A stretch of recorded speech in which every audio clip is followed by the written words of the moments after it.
primetime Poulton, keep it entertaining. You already knowin', outworking everybody and he don't ever quit.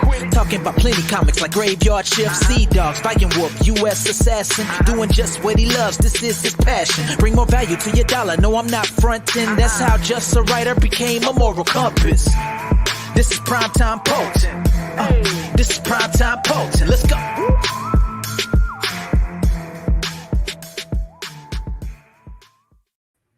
Yo, what's up, guys? Welcome to a special edition of the Pod Gods. It's the Viking Wolf Pack edition.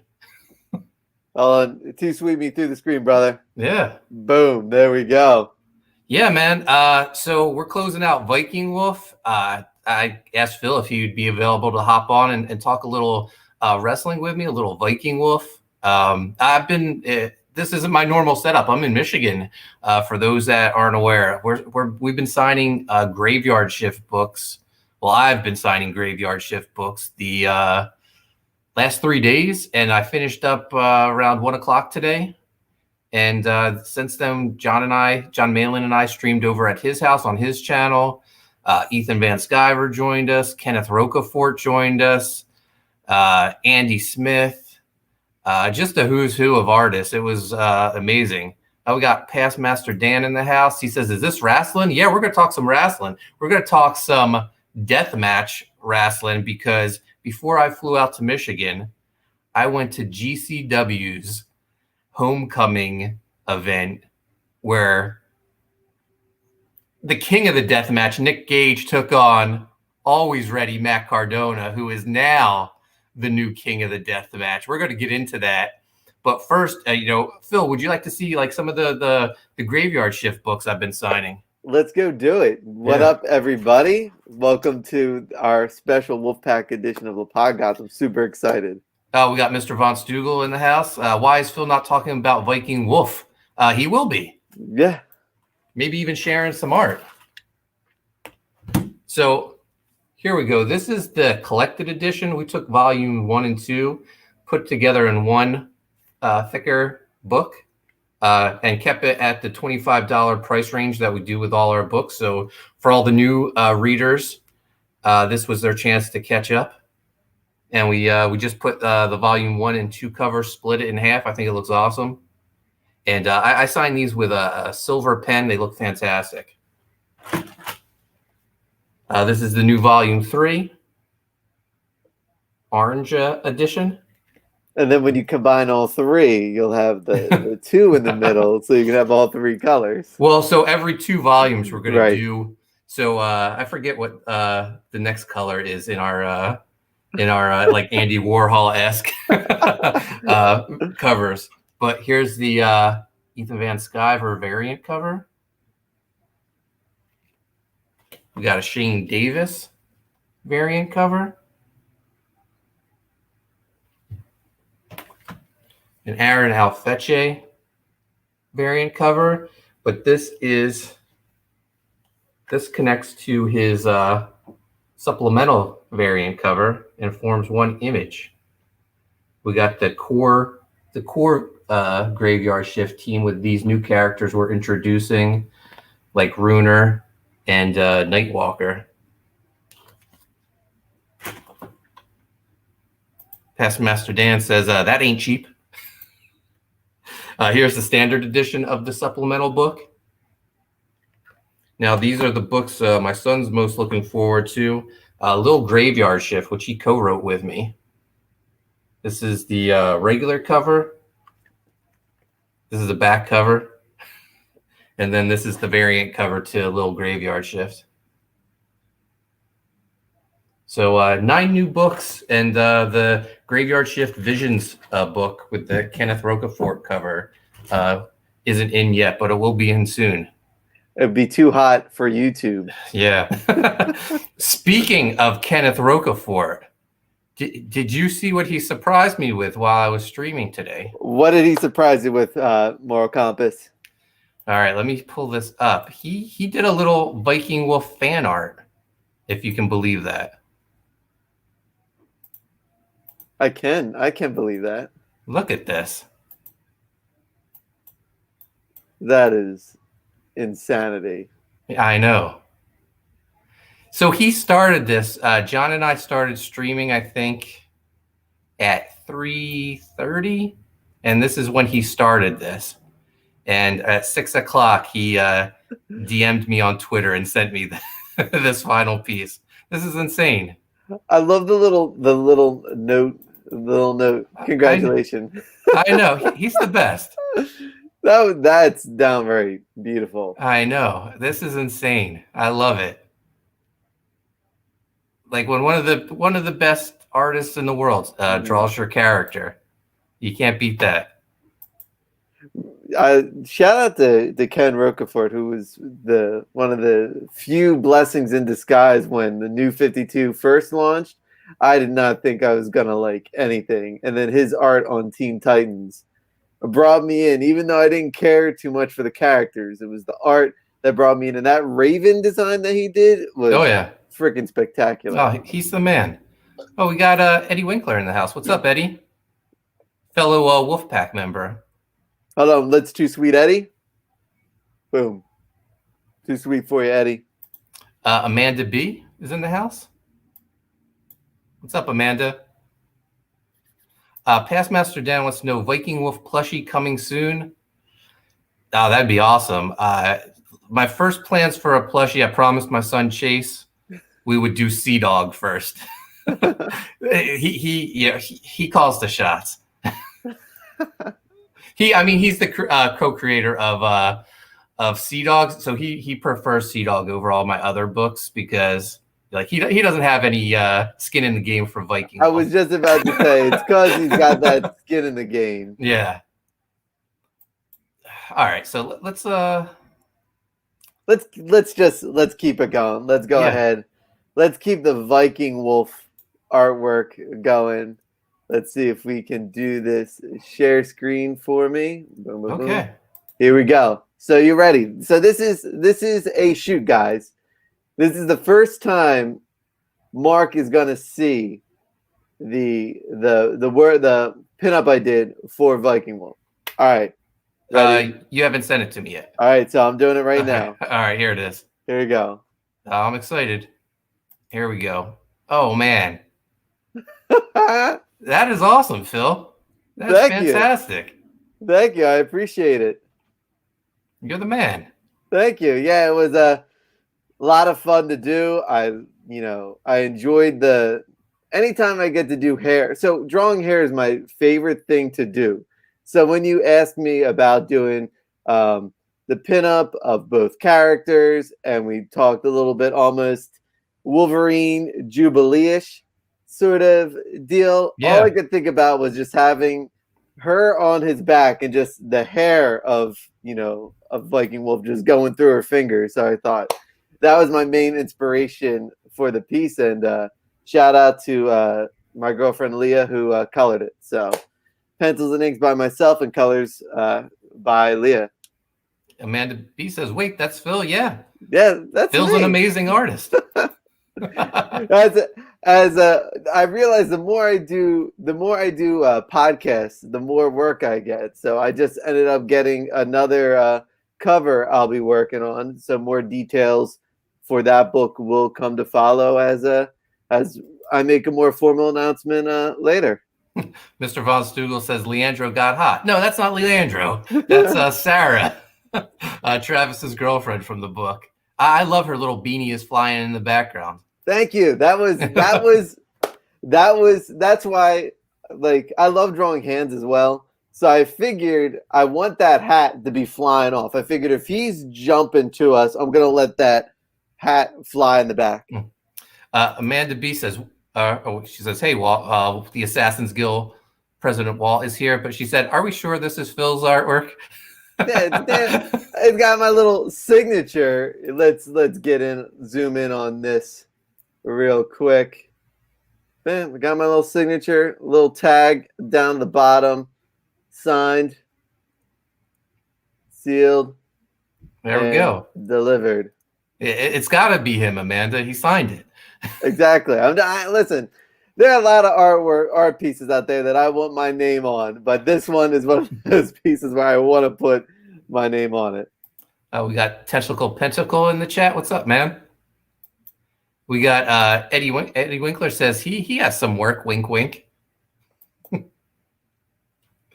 So let's again, Phil. Thank you. This piece looks fantastic. No problem. It was super fun to do. A lot of again, drawing hair is just the best. In fact, I had this at a angle that was further back, and when I was working on it, Leah was just like, "What about a closer crop for it?" And I was just like, "Yeah, I'll do a closer crop." So thank you, Eddie. I appreciate it. And I will. This one does have traditional pencils, so the pencils I will. If with the blessing of Mark, I'll put up for sale eventually. So. Oh yeah, definitely, man. Sweet.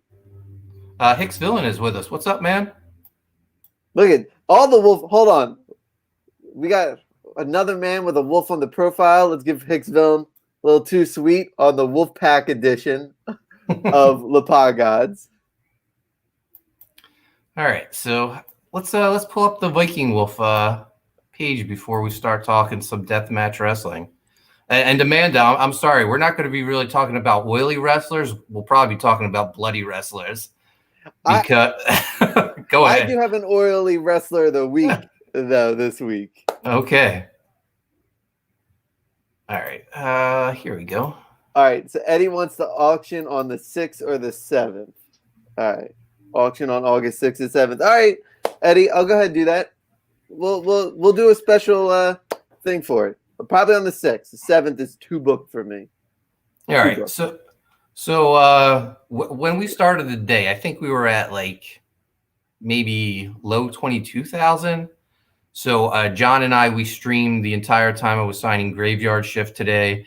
And then when I finished, we went out to lunch. We came back and we streamed for another 3 hours.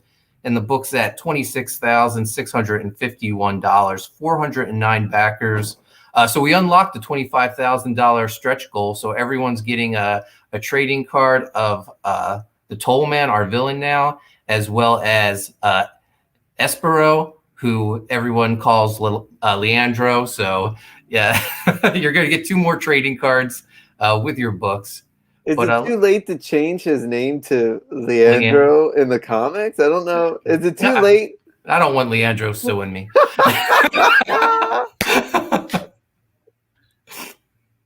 All right, let's play this video.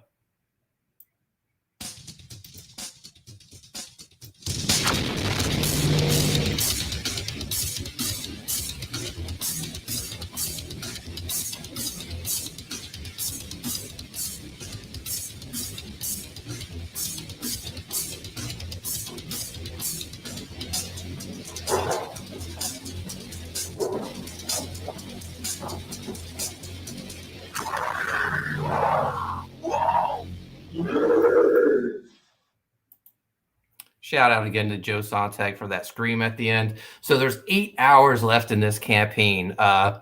Man, we could get close to 30,000. That was my goal for this. I would love to get to 30,000. If we don't get to it in the next 8 hours, I think we have a good chance of doing it while we're in demand. Oh, hell yeah.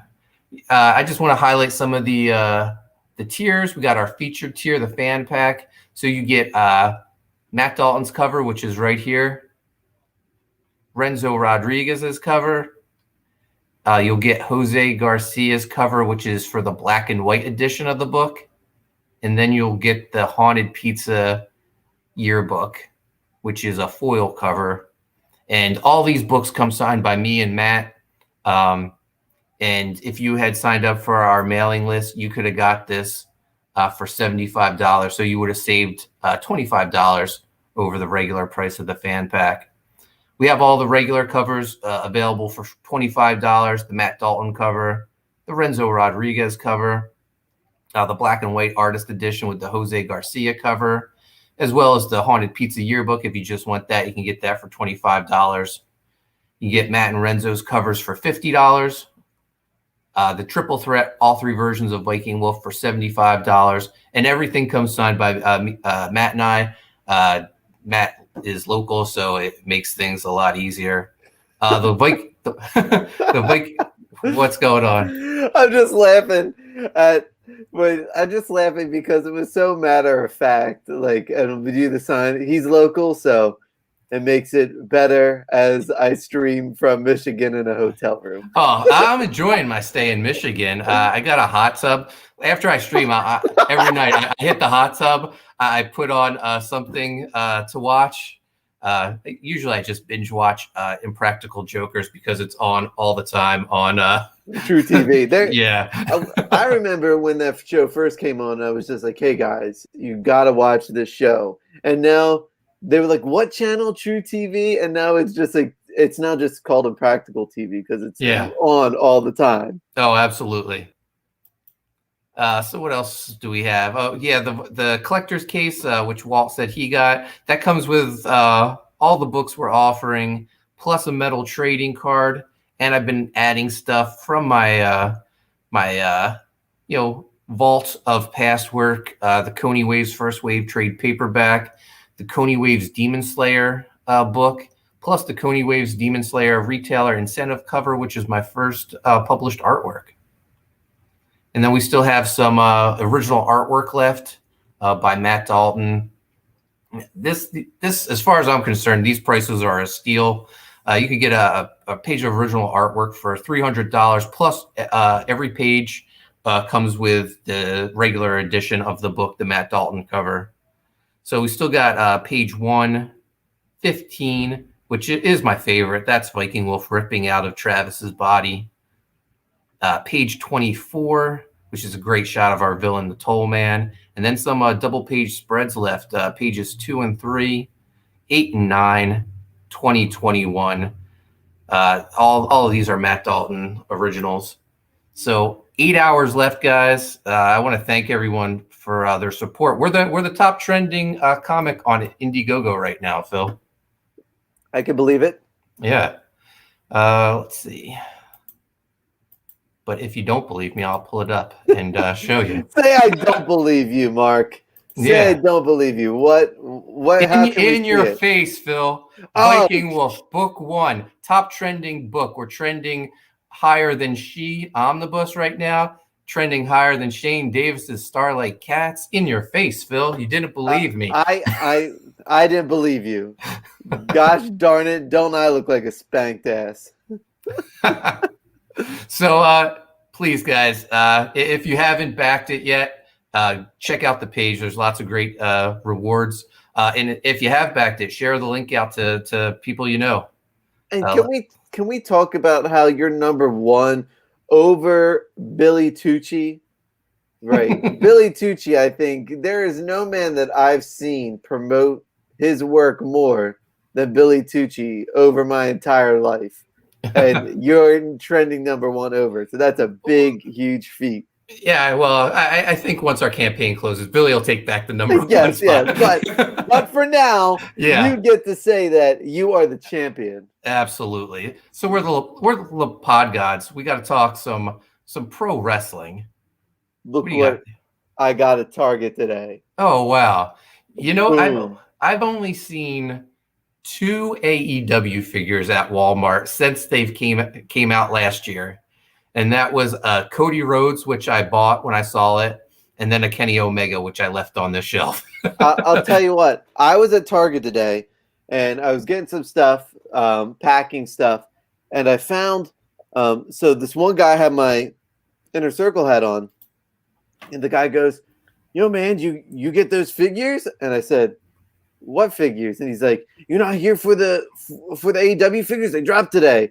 And I look in his cart, and he's got every single one piled high. And he says, "You know, you better go get them, right?" So I said, "Shit." So I went back into the toy section, and the guy was opening the cases, and I saw that Jericho just out of that case, and I said, "That one, please."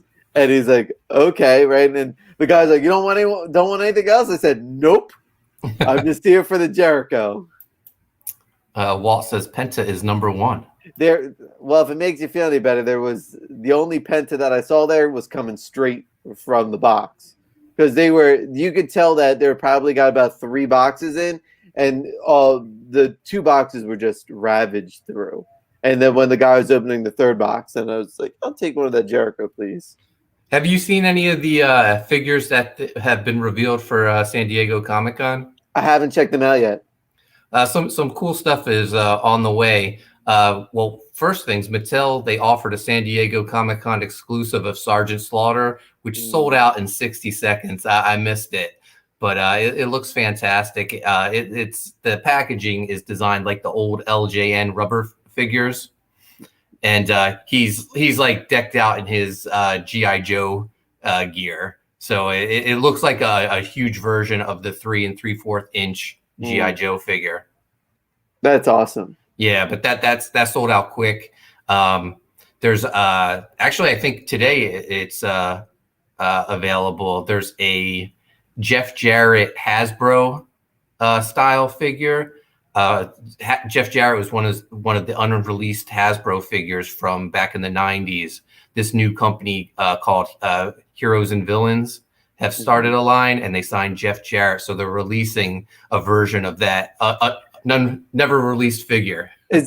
So I saw, because Jeff Jarrett, I saw on my Instagram. Zombie is that Zombie Sailor Toys? Yep. Is that heel? That's part of their heel face run. Yeah, those figures are top notch. Everything that Zombie Sailor Toys is putting out is wrestling wise are fantastic. Yeah, I pre-ordered the Brian Myers and Matt Cardona figures. I'm excited to get them, and that's a great segue into what we're going to talk about. Matt Cardona, king of the deathmatch. I was in attendance, Phil. It was the wildest night I've ever witnessed for pro wrestling. It was nuts. When I saw, did you wear your Matt Cardona shirt there? I did. And did people give you shit while you wore it? No, the fans there are real cool. They hated Cardona, but there was a lot of Cardona fans. Right. We were outnumbered by the GCW fans, and they just despised Matt. Because I remember seeing before I watched it today. I saw just the little clip of him getting pelted with the trash. How fast were they to throw that trash at him? As soon as the pin came and the bell rang, once like the referee, as he was handing him the belt, the trash, the bottles, the cans were getting thrown in the ring. It was an incredible sight to see. It's dangerous. But I bet Matt was probably eating it up and loving it, being such a big wrestling fan that he is. He had to know it was coming, because did you notice before the first well, I assumed it was the first bottle, because after he did the pin, like it was a close-up, so you didn't see the initial first bottle show, but as soon as he got up, he went like this to raise his hand, and he knew the other hand was going to protect that head. Yeah, the poor probably knew it was coming. The poor referee, Chris Levin, who used to be a referee for Impact, he was getting beaten too, and he had nothing to do with it. He was just doing his job. But I have some footage from that match that I took with my phone. Man, the action came right to me. Let's share it with everyone. I love when the pod gods give some exclusive footage. Yeah. All right, here we go.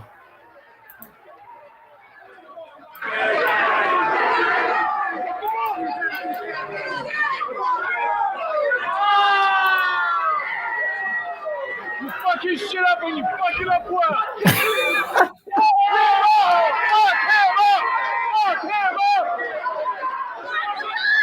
Pussy! You got him, Matt.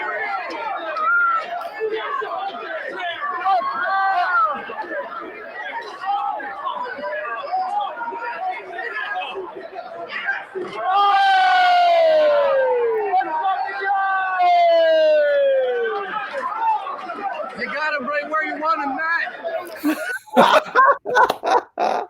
Was that you? Yeah, that was me. I heard that. When I was watching it. When I was watching it today. Oh, that's funny. I heard someone say, "You got him where you want him, Matt," and I was dying. I thought that was hilarious. Yeah, that was me. Oh man, I miss live wrestling. I'm so freaking excited to go to a live event again. It's gonna be amazing. No, I was literally worried for his safety. He had a huge gash on his shoulder that is still bleeding. His girlfriend Right. has tweeted pictures. Uh, his hotel bed. I guess he Ooh. stayed at the showboat afterwards. It looks like a murder scene. His back won't stop bleeding. His shoulder won't stop bleeding. I'm so happy for him. I wish this is the Matt Cardona that we should get in Impact, like a total badass. This would be your world champion. Like he would beat Omega in my opinion with this attitude. When they played the O radio bit when he came out, I'm like, oh, what a great troll job of Yeah. and then you know what? The announcers almost took me out of it in the beginning. Well, they were so partial. It was Right. ridiculous. Right, but halfway through the match, they sort of won me over when they started to call the match. I thought it was hilarious. Like there were so many awesome spots in this. So when I was watching this, Leah came in and saw him bleeding. She goes, "Oh no, I don't like this. I don't like this." He said, "Yeah, he just got smacked in the face with a light pole." And she's like, "What?" So I rewound it. So you saw that. And she was like, "Oh no!" And then so I heard her in the kitchen go, "Oh, I don't like this." And I said, "Hun, he just put a pizza cutter on his forehead." Man, that was terrible. But I think the worst part was when Nick Gage broke the light tube, and it had like this razor sharp point to it, and he just kept jabbing it into the top of Matt's head. Oh, it was brutal. Like I said, I was concerned for his safety, but he impressed me. He's a badass. Listen, you can't take anything away from Matt Cardona. He knew exactly what he was doing going in there. He knew exactly what he was going to have to do to get the title, and to put your body through that type of pain when you're not a deathmatch wrestler. Like we saw the deathmatch between Kenny Omega and Moxley, and it was made for television deathmatch. That was a legit freaking deathmatch. Johnny Cage says hardcore wrestling BS. You might not like hardcore wrestling, but I feel like as a story for Matt Cardona, this is a great thing for him. Yeah, this is something that how long. Think about Matt Cardona. He's been a comedy wrestler when he first came in, right? And to get to where he is now, remember Woo Woo Woo, United States champion 10 years ago, because CM Punk and Daniel Bryan were like at the top of their game.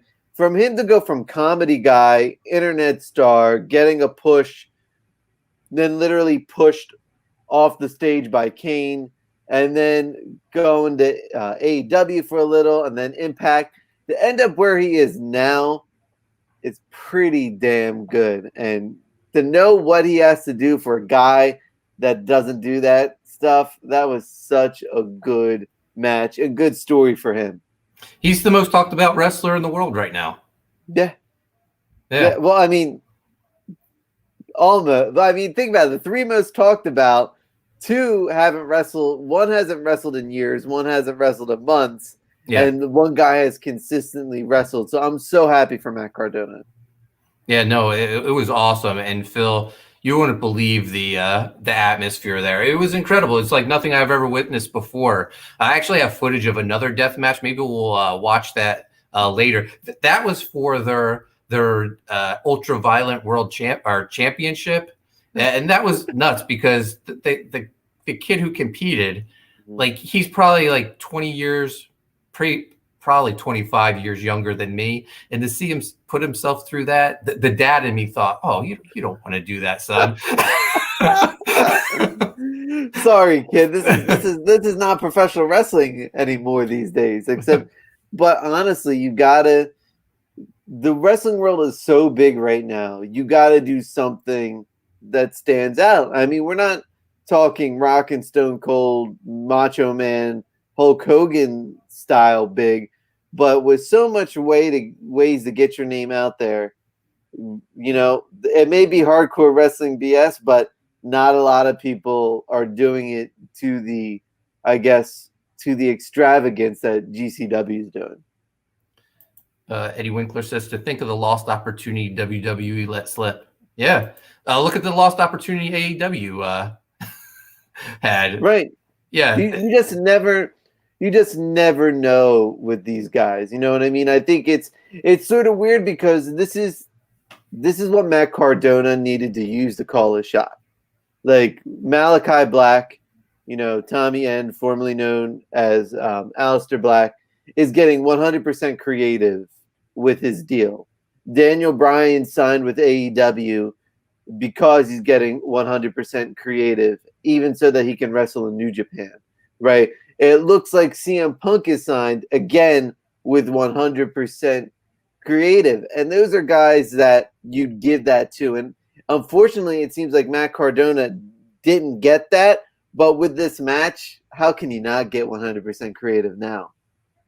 No, he's an incredibly creative guy. Anyone who listens to their podcast, he's like the mastermind behind all their merchandising and I think success. And one thing I noticed on commentary, they kept calling them dolls, right?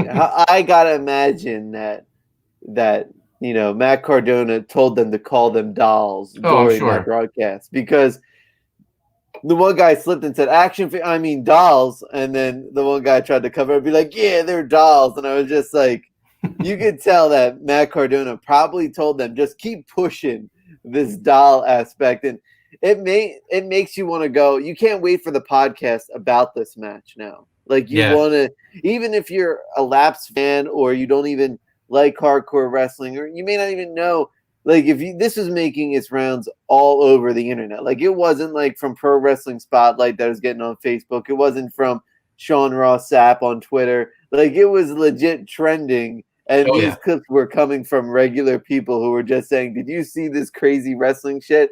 Because that's what wrestling is its best, is when it gets non-fans to talk about it. Yeah, I can't wait for that. It's coming. The Matt Cardona hardcore action figure, clean white version, and then the bloody version. His outfit, it was genius, wearing all white, because it was soaked in red by the time that match was over. I mean, his arm, just when he was selling the two, you mean I got two, when he superplex Gage through the glass, you just saw the blood just pumping right out of his arm. And I'd be like, man, I would never have the balls to do, if I were a wrestler, I'd never have the balls to do a death match like that. Kenny Omega Moxley death match I could do, but that type of death match, no, count me out. When Nick Gage speared Cardona through that glass, I was just like, oh, because you can imagine the shards that are just going right into Cardona's back. So speaking of Nick Gage, he's wrestling your boy Chris Jericho this week. They took the belt off him because he's going to go lose to Jericho. Right. Well, I mean, that's part of it, but I feel like Matt Cardona being their world champion makes them more well-known than they've ever been. Mm-hmm. Yeah, I mean, it's not like Raw, which is bringing out the corpse of what was Goldberg through like for a 5th or 10th time, it feels like, because we know they're bringing him in to pop a rating, and that's all what it is. But when you're actually growing your company, you need name stars. And if you don't think they knew what they were doing when they're like, let's have Matt Cardona win the belt, but have Nick Gage pop up on AEW, they knew exactly what they were doing to get eyes on their product. Yeah. So when Jericho's music played during the Cardona Gage match, I knew it wasn't going to be Jericho, but I thought it was going to be Brian Myers. I thought it was going to be somebody too, and I realized they just sort of, the one thing I had against the match, I don't know, was when they brought in those 4 jabrones and they came in, and then that sort of just dulled the match. I understand you wanted to get a non-clean finish, but don't you feel like that took up so much time in the match?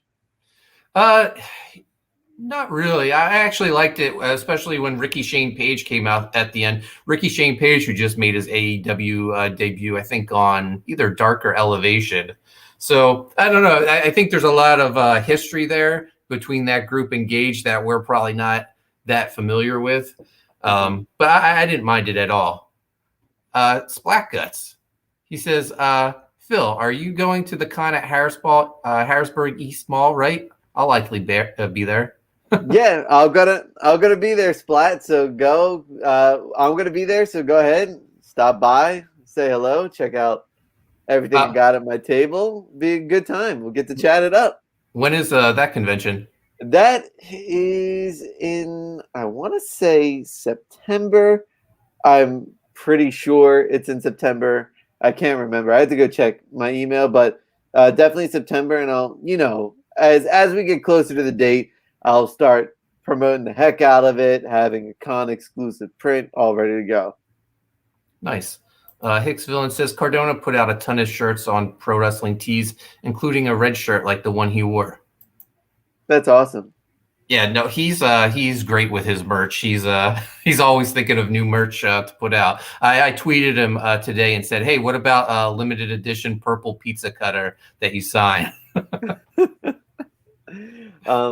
But no, I mean, that hot mess thing, that him doing half of him being the hot mess, he's going to do a combo pack of him and Chelsea Green as figures and the hot mess getup. So The guy just knows exactly what fans want and fans are going to buy. So Impact, they have an upcoming pay-per-view, Homecoming, where it's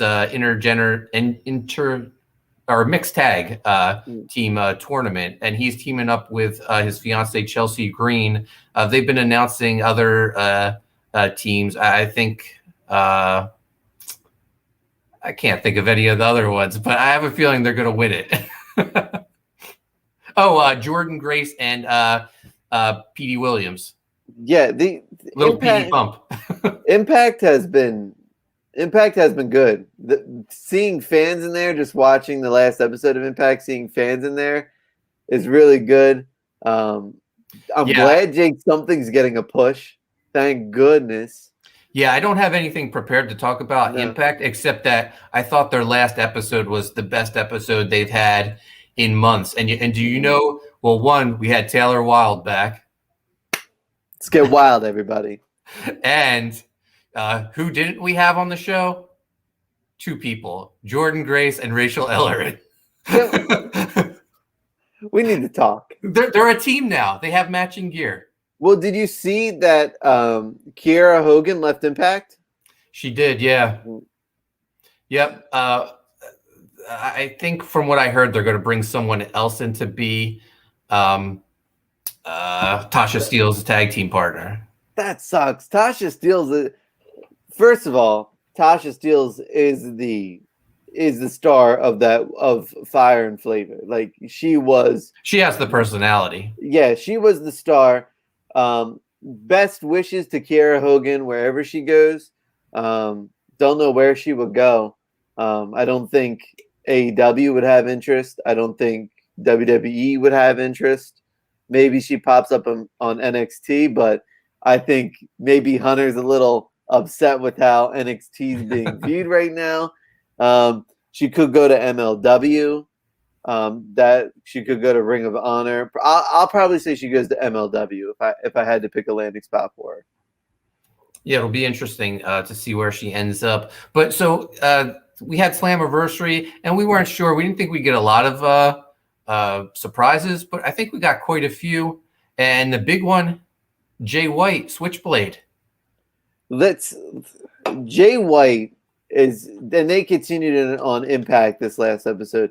Jay White is a phenomenal speaker. What a good presence he has. And I thought he was actually better than Omega on the head-to-head mic sort of confrontation they had, which was, I agree. Which was something, because Omega was so good Wednesday, but Jay White just talked circles around him on Tuesday. Yeah, so we got Jay White, and we have a new Bullet Club member, apparently, Chris Bay. What are they doing? That's a blank in the chamber of the Bullet Club. If I ever thought one. I don't know. I kind of like it. Like Bay can wrestle, but like they've never done anything with his character that made him. He at least he was the only X Division guy that to have the common sense that I don't want to associate myself with any of these other X Division guys. Speaking of X Division, to give Amanda B what she desires and craves, the oiliest wrestler of the week. So I was watching Impact, and my girlfriend came behind me, Leah, and she goes, "Is that man covered in baby oil?" And I said, "Yes, it is." So Rohit Raju, you got the eyes from someone who is not a wrestling fan, asking if you were oiled up, and therefore you become the winner of oiliest wrestler of the week. I'm sorry, Rohit. I don't have a graphic prepared for you. That's okay. Neither does Impact, so we're on even ground. The Drama King will be appearing soon for Impact, formerly known as Aiden English in WWE. Does he come out singing? I hope so. Because he's crossing out the drama on there. I mean, who knows? I'm excited for anyone who's going to be ready to reinvent their career. Yeah, and so who else did we get for new arrivals on Impact? So Chelsea Green. I think that was it. Because Switchblade, and then the other guy from the Bullet Club.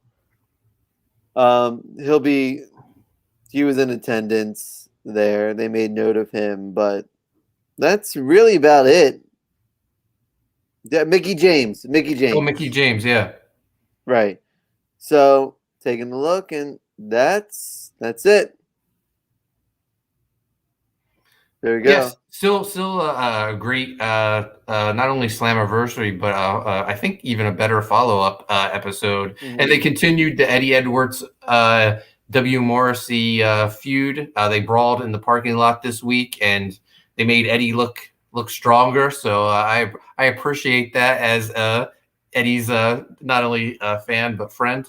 I appreciate the commentary that D'Lo Brown and Matt Stryker did over that segment, because we've talked about it. We talk about it every episode. It seems like how Eddie Edwards gets the raw end of the stick. Like it's every week we say, "Oh, come on." This week, when D'Lo Brown was just like, when Stryker was like, "This is the heart of Eddie Edwards. It may not be the smartest thing in there, but he's not gonna take it laying down." And then D'Lo Brown chimed in and said, This is why he's like the most respected wrestler on the Impact roster. He's just not going to let what happened to him go. He's got to continue fighting for what he believes in. And when D'Lo said, he said, what'd he say? He said, "This is how all wrestlers should handle their business. You, me, parking lot. I don't care if cameras are there. I'm going to try to beat your ass even if my ass gets beat."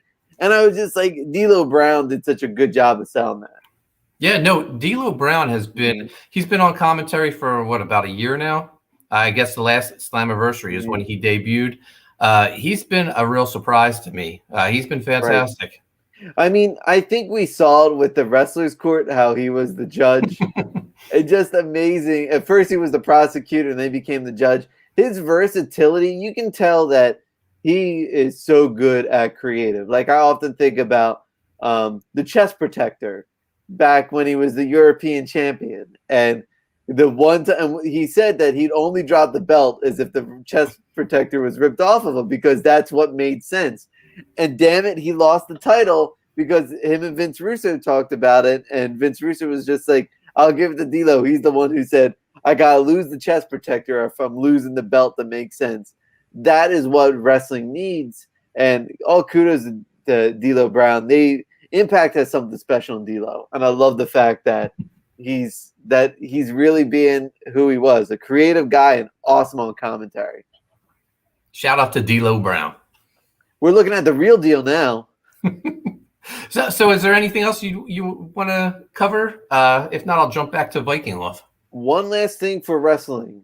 Yeah. CM Punk. Is that the biggest? Is CM Punk and Daniel Bryan the biggest acquisition of a different company since Hall and Nash? Yeah, no, that's like your number 1 and 2 free agents out there. And if CM Punk wasn't available, Daniel Bryan would be the number 1 guy available. And don't you feel like CM Punk kind of overshadowed the Daniel Bryan news? Yeah, it's only fair because when CM Punk quit WWE, he made the whole Yes Revolution basically a thing. Yeah, like, and oh my God, I honestly think this will get close to making AEW. This will probably be the closest they get to 2 million viewers. Because right now, wrestling is, you're lucky if you get to 2 million, and it's only because SmackDown's on Fox. That's the only one that will get the 2 million. But this CM Punk signing and Daniel Bryan, I believe they'll put AEW over the 2 million mark and probably beat Raw ratings, which I cannot wait to see. I'd love to see that. I think we have a serious war now. Yeah, I hope CM Punk comes out and be like, so this is where maybe the big boys play. Just something that gives a little, tip of the cap to that this is a big signing. What we need is a war because it will make everyone else who becomes a free agent just that more valuable. Like a Matt Cardona, who I don't think is even signed to Impact. He's just there on a per appearance basis for now. But yet, and anyone who becomes released or their contract expires, I see WWE not letting people go unless they're still in the phase where they're releasing people, because it looks like they're going to eventually sell to NBC, as everyone's speculating. Apparently they contacted Braun Strowman, and Strowman's reaction was, maybe. And it's probably because he's going to go to Tony Khan and be like, how much can you pay me so we can be so, but oh man. Because now they finally gave Lance Archer some heat. He's the IGWP. What a surprise that was! A clean victory over Moxley in a Texas death match. That was such a good. Whoever made that call, kudos to that call. That's because Moxley still is a name brand, but he's not being used right now.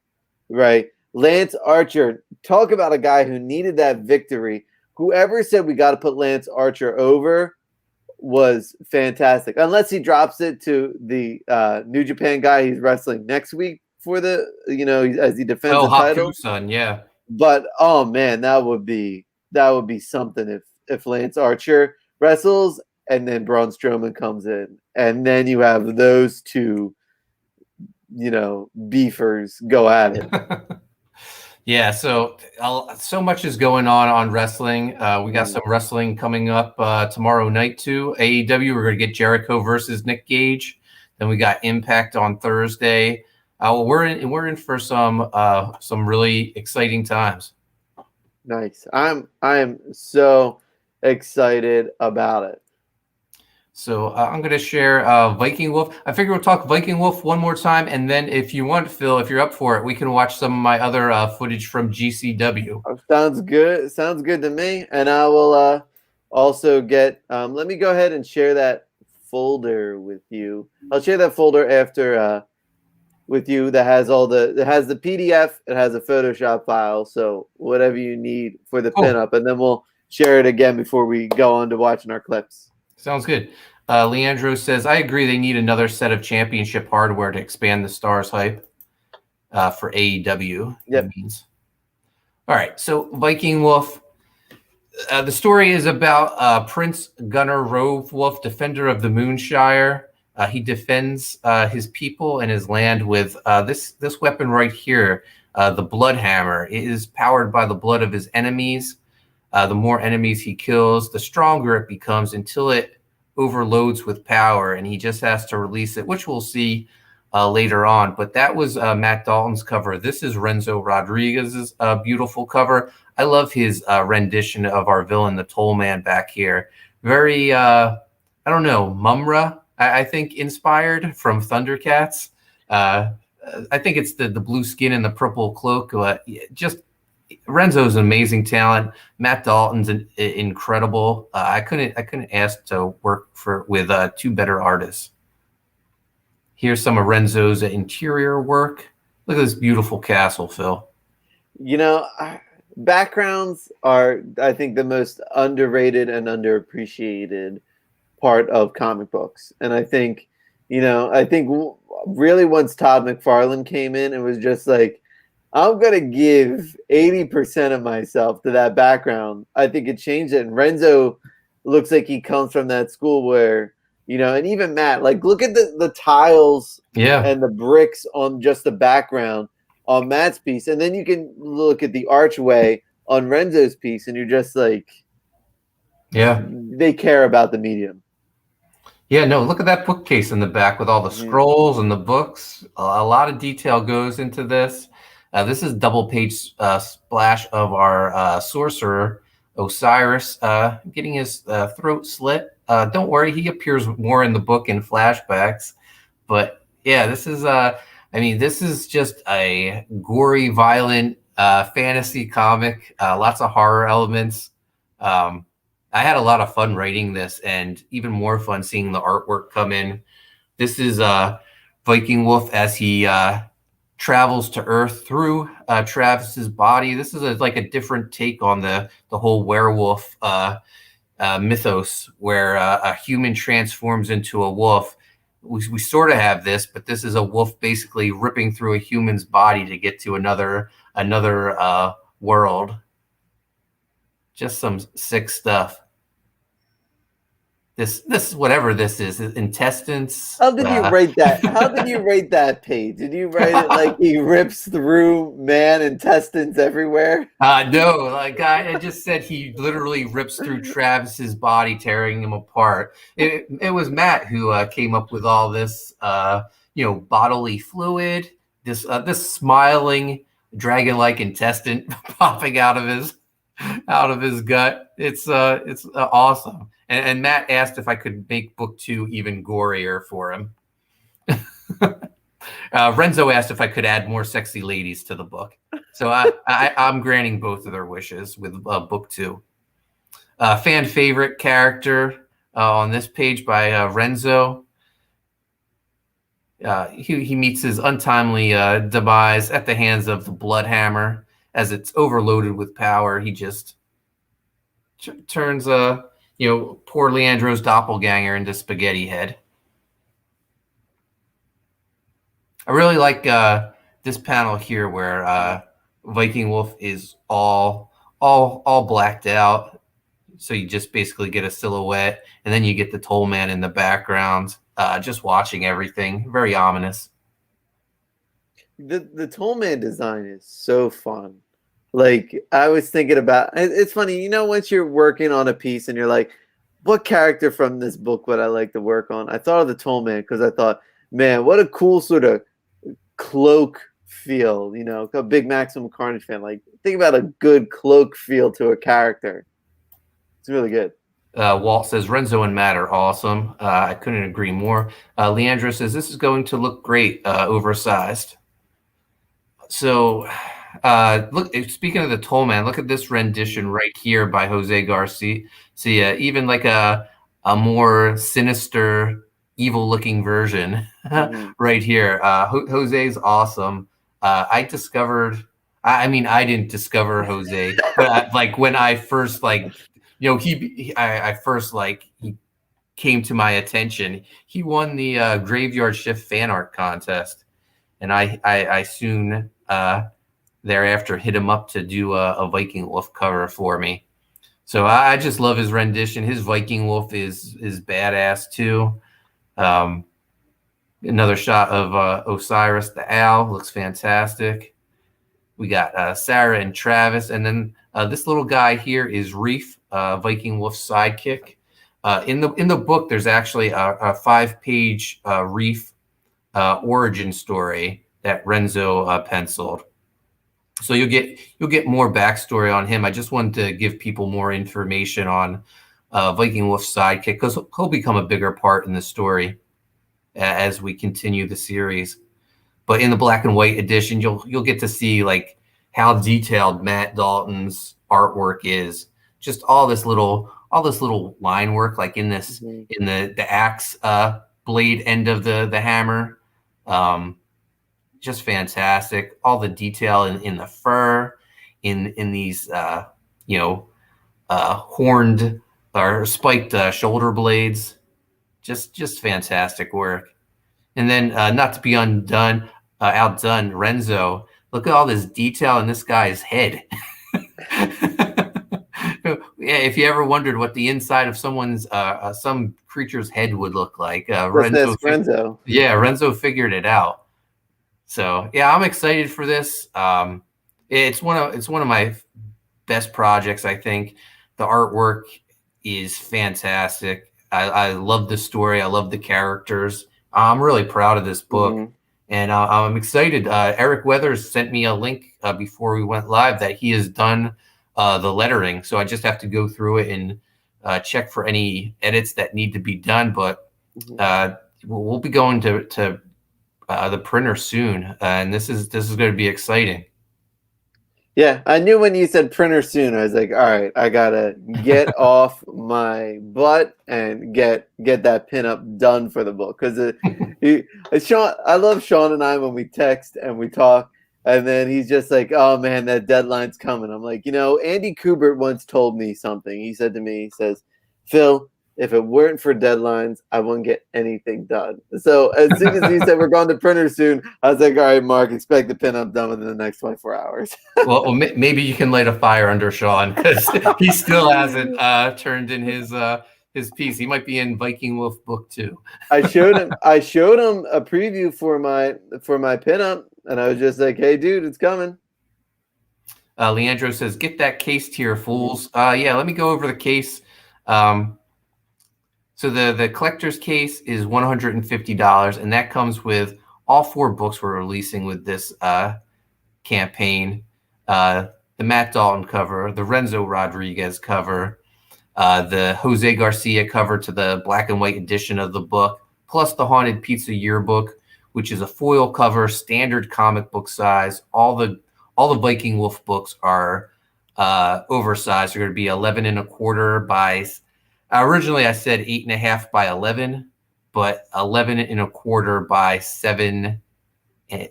0.27. Yeah, works way better. Otherwise, some artwork would have been cut off, but the book is still actually going to be a little taller than I had announced. So I feel we're good with that, and it'll be oversized.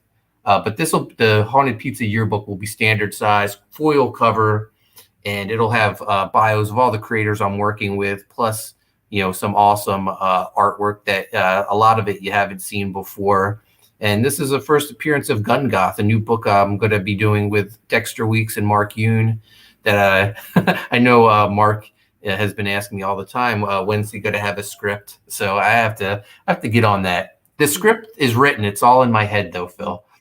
Hey, shout out to Mark. I'll be recording a podcast with Mark Yoon on Saturday, so I'll be over there Saturday afternoon. We're gonna do an in-person podcast together. My episode premieres August 1st. I filmed it a few weeks ago, and it's going to be awesome. It's a first-class setup. Mark is he's aiming high with this new show of his, and just from the production level, I think it's going to be fantastic. I'm excited. I get pizza. Yeah. He treated me too. He brings you out and then he feeds you. He knows how to run things. Exactly. So that's everything for Viking Wolf. There's still plenty of Matt Dalton artwork available. I'm going to refresh it just to see if we've gained any backers since we went live. Oh, we have.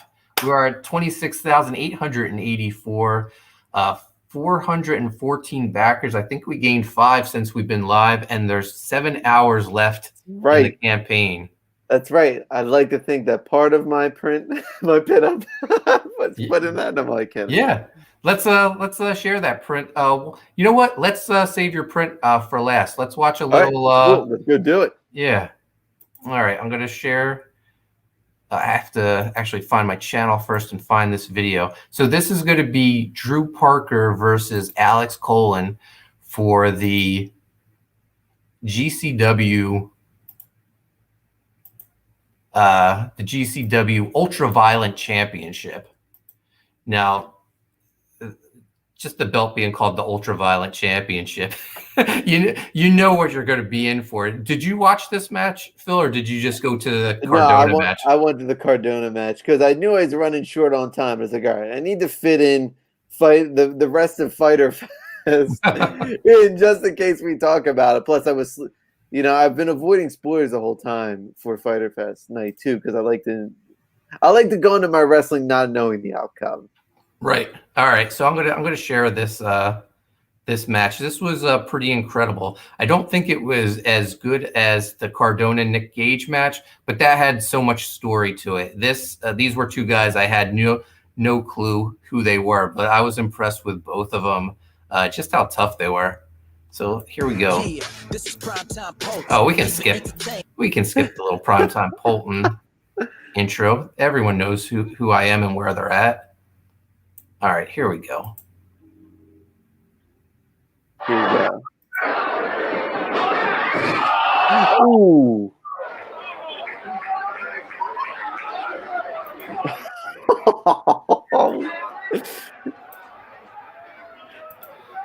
So the bald guy, he is the GCW Ultraviolent Champion, and the green hair guy is Drew Parker. He is a deathmatch champion from Japan. Ooh. Oh man. I love these tubes. Oh no. Oh. Maybe I don't like the light tubes anymore. So the green-haired kid, he's the one who I said he's got to be like 25 years younger than me. Yeah. He looks so young. He's got his future, far ahead of him. But he took his ring jacket off, and I gasped because his back was just covered in scars, and I was just like in shock. Man, oh. Yeah, just break a tube over your head, Phil, for fun. Yeah, I don't think so. Oh, he's gonna go back at it again. Oh no, he's not. Yeah. Oh no. Oh no. Oh. Oh, come on, kid. You have so much ahead of you.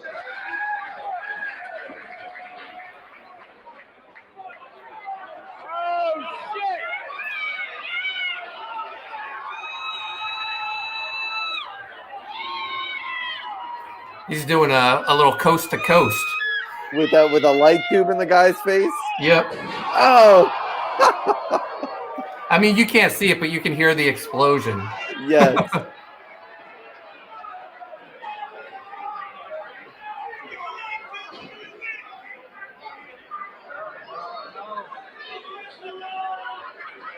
Oh boy.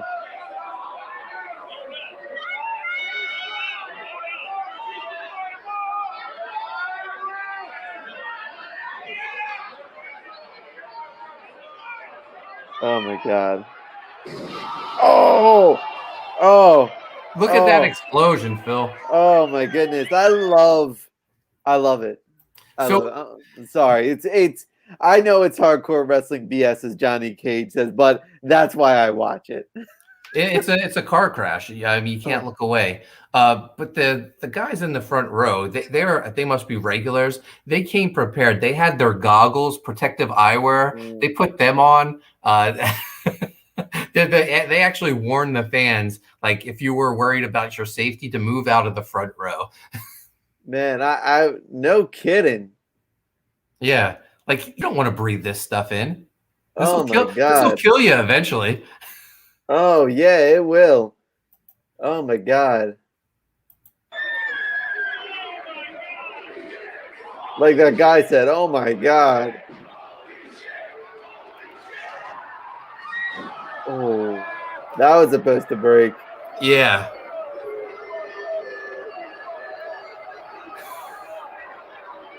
Fans are getting on him for not breaking the glass door. Oh.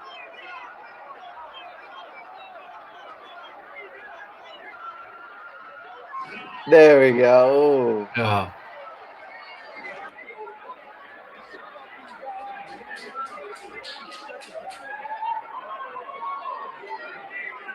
Uh-oh.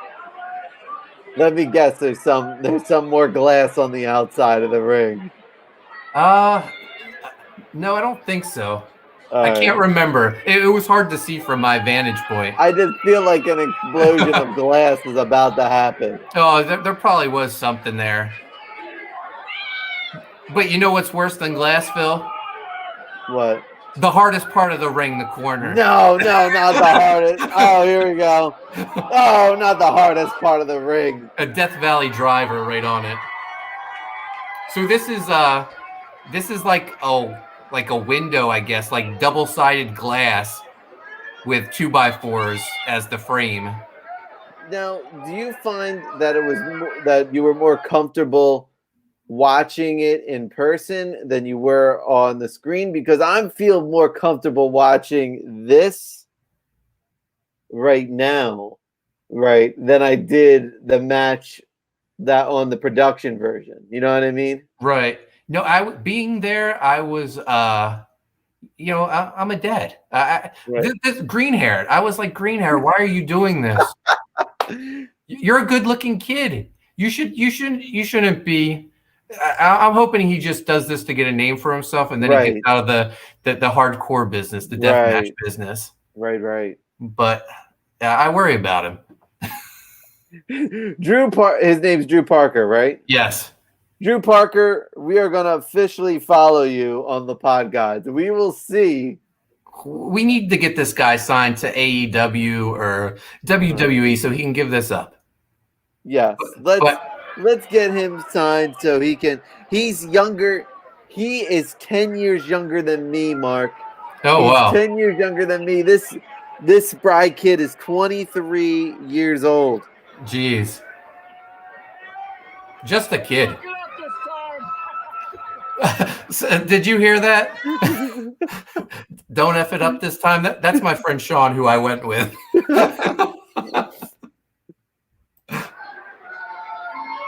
So I would yell words of encouragement to the wrestlers. My friend would just bash them for messing up. Berate them. He didn't forget that glass door earlier. Uh-oh. Let's see if Drew gets redemption. Is redemption 9 named Superplex? Oh. Oh. Like that was a suplex where he released in midair. And then a swanton on top of it. And a kick out on one, Phil. I can't. You gotta at least get to the 2.5 mark. Oh, Alex Colon no-sold him.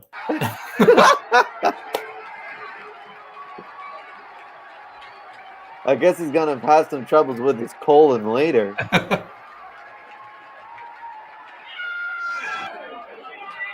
I'm rooting for Drew. I don't know the results, but I'm rooting for Drew. Yeah. I was rooting for Drew the entire time too. If you had to pick someone, who would you pick to win this match? I would probably pick Alex to win, but I would be rooting for Drew so much. All right, let's see how it plays out. Like, I'm emotionally invested in the kid, and that's what I need in my professional wrestling. Yeah. Get me emotionally invested. Shout out to Leandro's Puerto Rican flag in the in the crowd.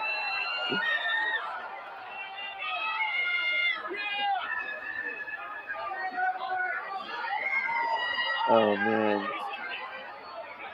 Is he going for a reverse tombstone on this? Oh no. Ooh. Oh, on the barbed wire. Oh, that's got to be it. That's got to be it. Got to be.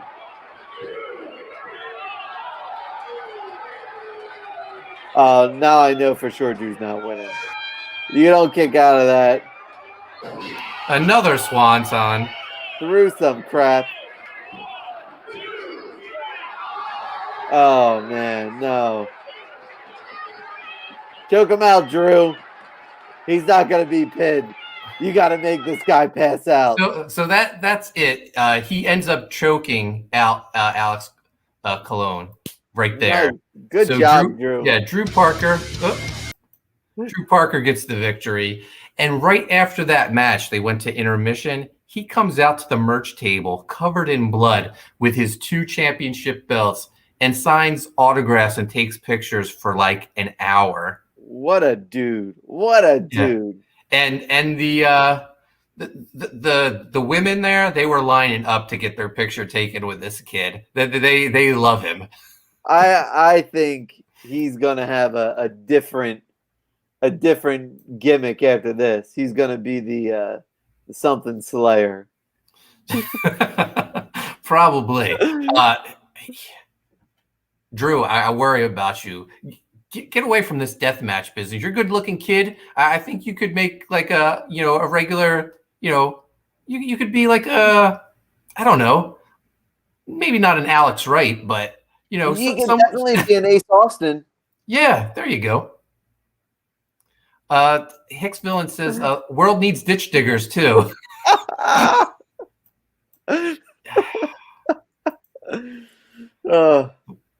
Leandro says, "This is why OG Carlito Colon had all those scars on his forehead." Oh yeah, Carlos Colon, Carlito's dad. Yeah.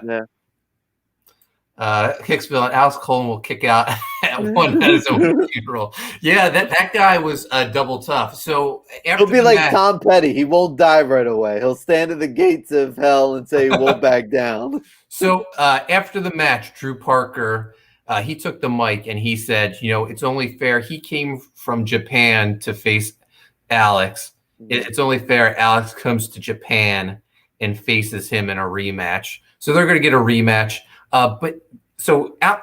Drew Parker put his body through all that torture. The very next day at GCW Homecoming Day 2, he wrestled another death match against Jimmy Lloyd. And I didn't see all of the match, but I saw one highlight where he did a sunset flip on Jimmy Lloyd off the top of a ladder. That is incredible. Incredible. And that was like one of the tall ladders. Oh my goodness. That kid, he's gonna make a name for himself. I think. Some Ace Austin vibes to him. Yeah, definitely. I definitely see that. So yeah, that was just some of the craziness that I witnessed Saturday night. I got home, I think like around 1 o'clock. I didn't get to sleep until 2, so because I was on such a pro wrestling high. But then I had to get up at 5 and get ready for my flight to Michigan. So Sunday, you could sleep on the plane. Oh yeah. I slept a little bit on the flight to Michigan, but I was dead tired Sunday.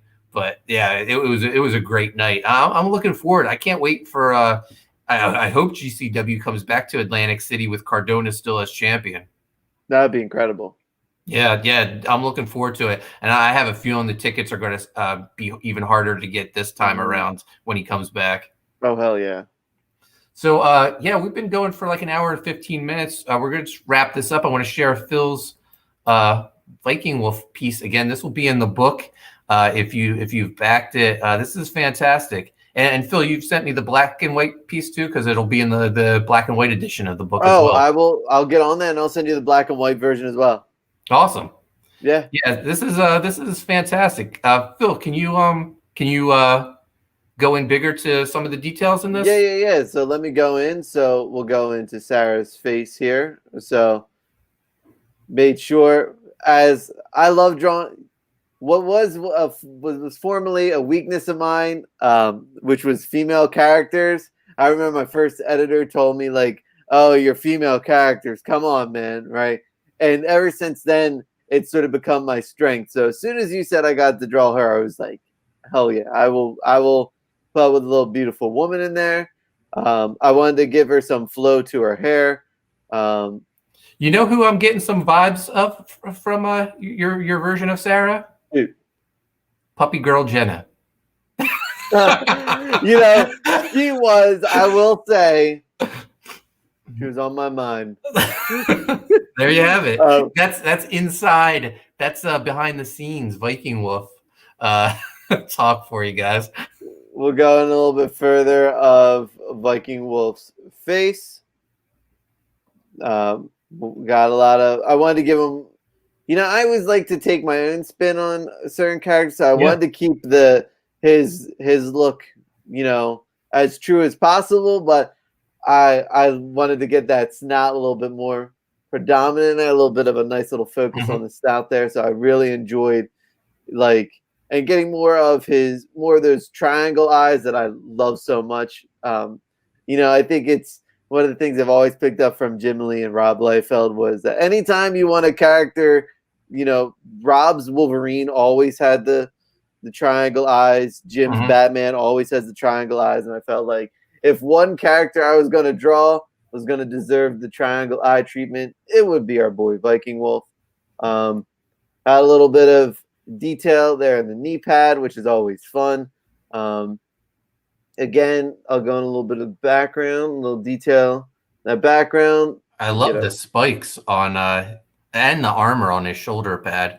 Thank you. Yeah, that was a lot of fun to do. I think one thing that I love to do is always add a little bit of grittiness to it, a little bit of chip there in the shoulder, a little bit of the spikes going in there. Yeah, that was super fun to draw. In fact, I was going to do more of I wanted to do something different. I wanted to do Viking Wolf without the hammer.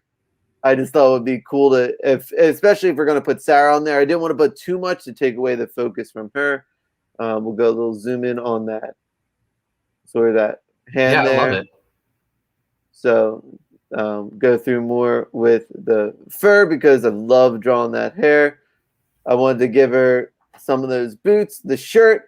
Expect when that goes up on sales, I will buy a Sarah monkey skull shirt.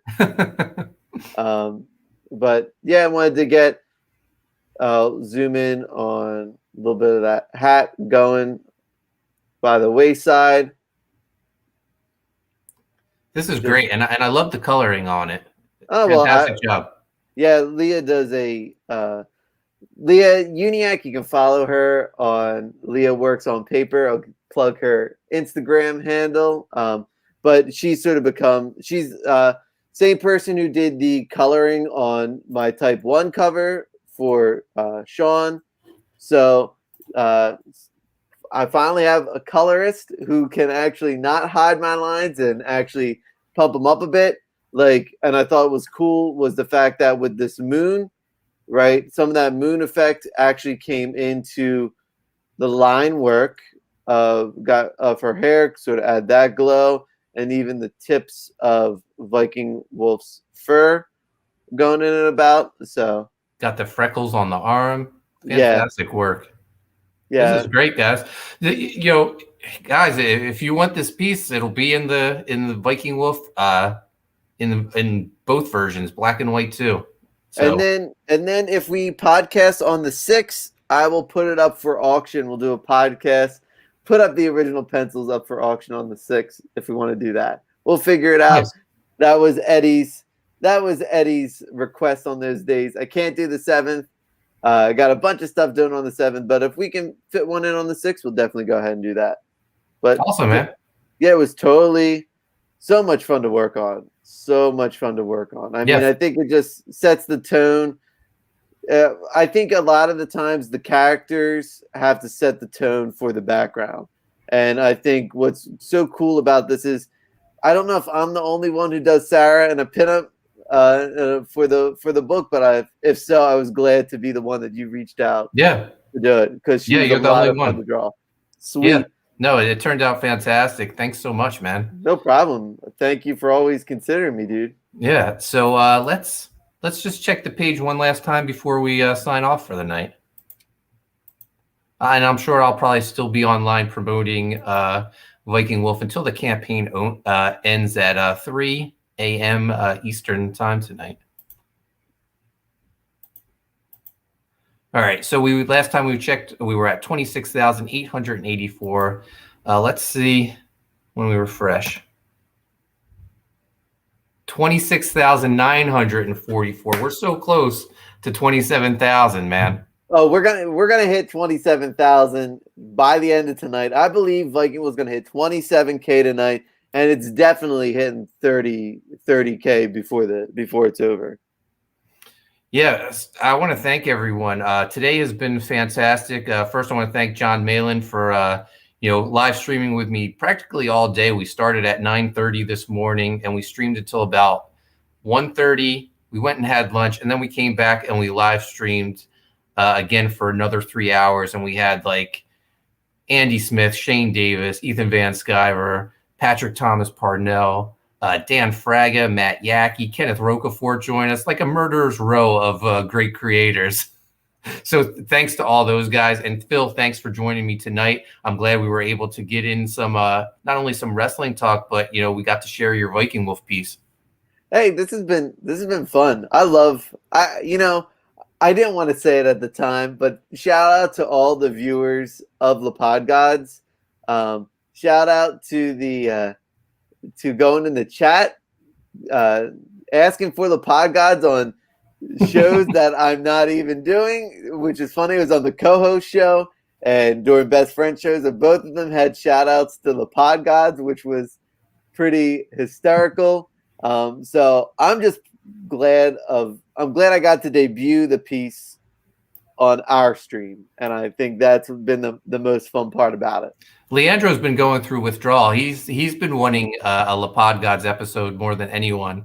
So I'm glad we were able to do this while I'm in Michigan. And once I get back to Jersey, I'll get caught up on wrestling, and we'll do a regular traditional La Pod Gods episode where we give you all the results.